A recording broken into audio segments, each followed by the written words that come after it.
RTV app వార్తల్ని క్షణాల్లో చదివే అవకాశం ఉంటుంది. ఒక న్యూస్ పేపర్, ఒక టెలివిజన్ ఛానల్ మీ చేతుల్లో ఎప్పుడూ ఉంటాయి. ఒక పార్టీ సింబల్ పైన ఒక పార్టీ బీఫామ్ తీసుకొని విజయం సాధించిన తర్వాత మరొక పార్టీలో చేరితే దాన్ని పార్టీ ఫిరాయింపు అంటాం.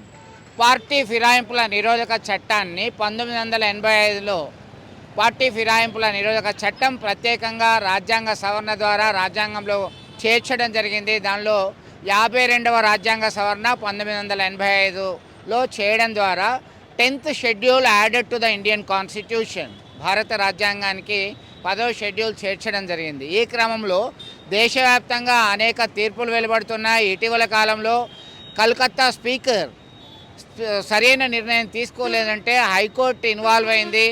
బీజేపీ నుంచి విజయం సాధించి తృణమూల్ కాంగ్రెస్కి వెళ్ళినటువంటి వ్యక్తి పైన సువేందు అధికారి ఇచ్చినటువంటి ఫిర్యాదు మేరకి ఆయన అభ్యర్థిత్వం రద్దయింది.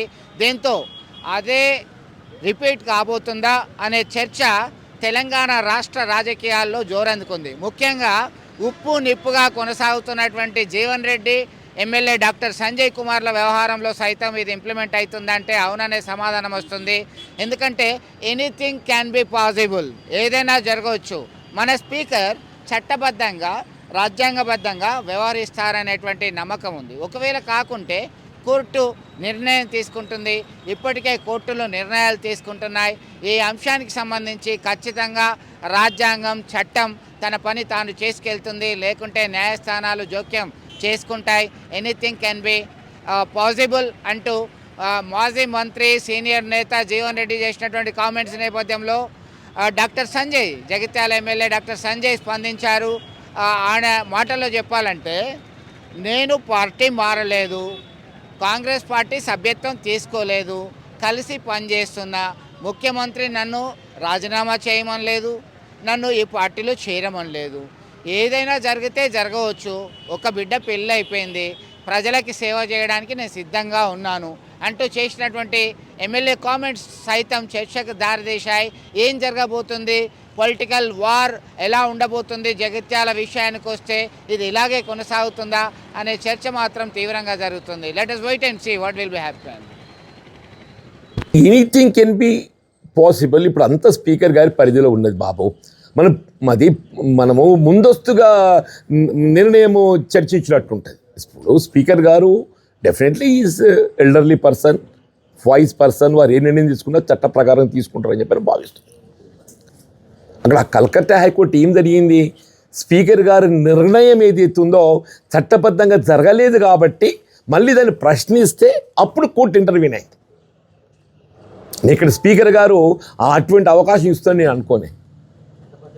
మన స్పీకర్ గారు చట్టబద్ధంగా చేస్తారని నేను అనుకుంటున్నా.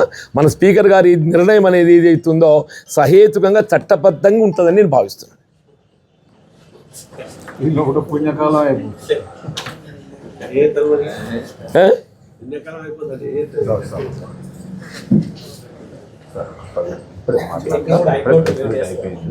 ఏమంటారన్నా,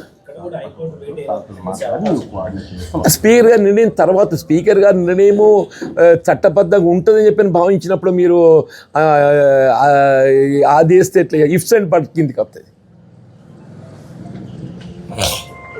స్పీకర్ గారి నిర్ణయం సహేతుకంగా లేకుంటే, చట్టబద్ధంగా లేకుంటే అప్పుడు ఆ సమస్య ఉత్పన్నమవుతుంది.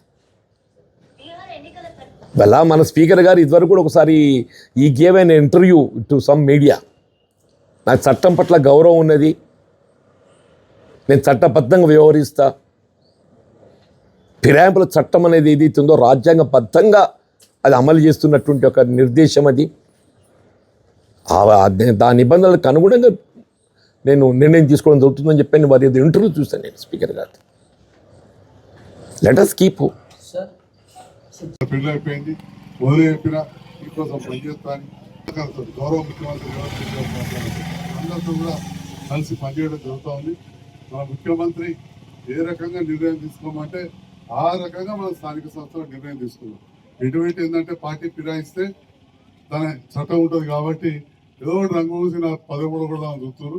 అట్లేం లేదు, మనం ఇక్కడ రాజీనామా చేయాలి, అది చేరలేదు. అది ఎన్నోసార్లు చెప్పినాం. అందరం కలిసి పనిచేస్తున్నాం, ముఖ్యమంత్రి కలిసి పనిచేస్తున్నాం. ముఖ్యమంత్రి గారు కూడా రాజీనామా చేయమని ఇక్కడ సభ్యత్వం తీసుకోవాలి. ఎవరెవరు కలిసి మంచిగా కలిసి పనిచేస్తే వాళ్ళకు అన్ని విధాలు వారు కూడా సహకరిస్తారు.